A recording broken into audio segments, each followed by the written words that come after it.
नमस्ते नमस्कार, आप सभी का स्वागत है आपके पसंदीदा चैनल ज्ञान सागर में। दोस्तों, आज हम करने वाले हैं जीके जीएस से संबंधित कुछ महत्वपूर्ण प्रश्न।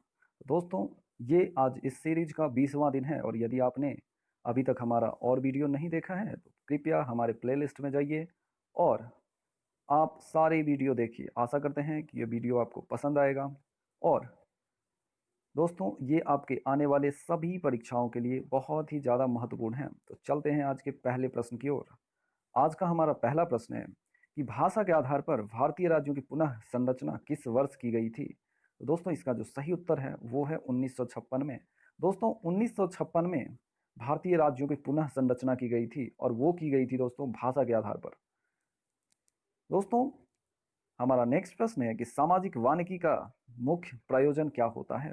तो दोस्तों, सामाजिक वानिका का जो मुख्य प्रयोजन होता है वो होता है बहुत ही बड़े पैमाने पे पेड़ों का रोपना, बहुत ही बड़े पैमानों पर वन रोपण। हमारा नेक्स्ट प्रश्न है कि बर्मा एवं अय्यर बांध किस नदी पर है। तो दोस्तों, बर्मा एवं अय्यर बांध जो है वो दामोदर नदी पर है।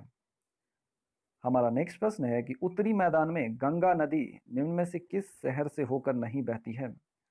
तो दोस्तों, गंगा नदी हरिद्वार, इलाहाबाद, पटना से होकर गुजरती है, लेकिन लखनऊ लखनऊ किस नदी के किनारे बसी हुई है दोस्तों। तो लखनऊ गोमती नदी के किनारे बसी हुई है। हमारा नेक्स्ट प्रश्न है कि पीर पंजाल श्रेणी कहाँ स्थित है। तो दोस्तों, पीर पंजाल श्रेणी जो है ये जम्मू कश्मीर में स्थित है। हमारा नेक्स्ट प्रश्न है दोस्तों, यदि तक अभी तक आपने हमारा चैनल सब्सक्राइब नहीं किया है तो कृपया हमारे चैनल को सब्सक्राइब करें और अगर आपको वीडियो पसंद आता है तो वीडियो को लाइक करें, शेयर करें अपने दोस्तों के साथ। तो चलते हैं नेक्स्ट प्रश्न की ओर। हमारा नेक्स्ट प्रश्न है कि निम्नलिखित देशों में से कौन भारत का पड़ोसी देश नहीं है। तो दोस्तों, म्यांमार जो कि भारत के पूर्वी क्षेत्र में पड़ता है, भूटान जो कि भारत के उत्तर पूर्वी क्षेत्र में पड़ता है, नेपाल भी उत्तर पूर्वी क्षेत्र में पड़ता है, लेकिन जापान दोस्तों भारत से सटा हुआ देश नहीं है। हमारा नेक्स्ट प्रश्न है कि निम्नलिखित किस कारण से एक आवश्यकता मांग बन जाती है। तो दोस्तों, इसकी जो सही उत्तर है वो है एक क्रय की इच्छा। यदि किसी को खरीदने की इच्छा होती है तो वो आवश्यकता क्या हो जाती है, एक मांग बन जाती है। हमारा नेक्स्ट प्रश्न है कि व्यष्टि अर्थशास्त्र और समष्टि अर्थशास्त्र शब्दों का निर्माण किसने किया था। तो दोस्तों, व्यष्टि अर्थशास्त्र और समष्टि अर्थशास्त्र इन दोनों शब्दों का जो निर्माण किया गया था वो थे हमारे रेगनर फ्रिक्स के द्वारा इन दोनों शब्दों का प्रयोग एवं निर्माण किया गया था। हमारा नेक्स्ट प्रश्न है कि मुद्रास्फीति के समय के दौरान कर की दरों में निम्नलिखित में से क्या होगा। तो दोस्तों, मुद्रास्फीति जब होता है तो उस टाइम में कर जो है उसकी कर की जो दर होती है वो बढ़ जाती है। हमारा नेक्स्ट प्रश्न है कि भारत में निम्नलिखित में से कौन सा क्षेत्र सबसे अधिक कर का भुगतान करता है। तो दोस्तों, इसका जो सही उत्तर है वो है औद्योगिक क्षेत्र। दोस्तों, औद्योगिक क्षेत्र जो है वो भारत में सबसे ज्यादा कर का भुगतान करता है। हमारा नेक्स्ट प्रश्न है कि जब घरेलू मुद्रा का विनिमय दर में कोई आधिकारिक परिवर्तन हो तो उसे क्या कहते हैं। तो दोस्तों, उसे कहा जाता है पुनर्मूल्यांकन। क्या कहा जाता है दोस्तों, पुनर्मूल्यांकन। दोस्तों, जब घरेलू मुद्रा का विनिमय दर में कोई आधिकारिक परिवर्तन होता है, मतलब सरकार के द्वारा उसमें कोई परिवर्तन किया जाता है तो उसे क्या कहा जाता है, पुनर्मूल्यांकन कहा जाता है। हमारा नेक्स्ट प्रश्न है कि मुद्रास्फीति आय तथा धन को किसके पक्ष में पुनः वितरित करती है। तो दोस्तों, मुद्रास्फीति जो है आय तथा धन को धनवान के पक्ष में पुनः वितरित करती है। हमारा नेक्स्ट प्रश्न है कि अनुषंगी हित लाभ कर किस बजट में प्रस्तुत किया गया था। तो अनुषंगी हित लाभ कर दोस्तों 2005-6 के बजट में प्रस्तुत किया गया था। हमारा नेक्स्ट प्रश्न है कि निम्न ब्रिटिश व्यक्तियों में से किसने स्वीकार किया था कि 1857 का विद्रोह एक राष्ट्रीय विद्रोह था। दोस्तों, 1857 के विद्रोह जिसके लीडर थे मंगल पांडे।